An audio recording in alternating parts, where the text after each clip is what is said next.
Hello, today we will guide you through how to connect Airtable to Claude. To begin, open your browser and go to the Claude sign-in page. If you find it through a search engine, select the official Claude sign-in result. Once you arrive there, sign into your account. If you do not already have an account, go ahead and complete the sign-up process first, then return to continue with the connection setup. It's a good idea to make sure you can fully access your Claude dashboard before moving on, since the integration options are located inside your account settings. After you're signed in, look to the left side menu and click on Customize. This section is where Claude allows you to personalize how it works, including linking outside tools and services. Opening this area is an important step because it takes you to the part of the platform where app connections are managed.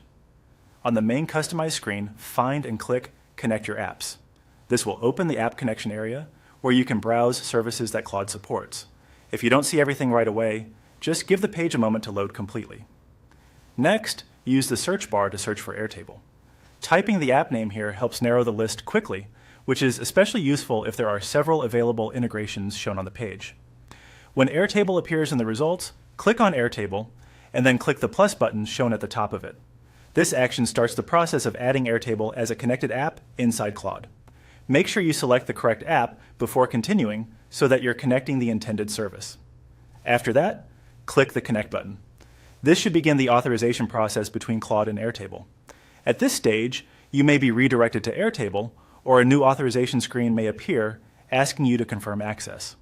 From there, simply follow the on-screen procedure for connecting Airtable.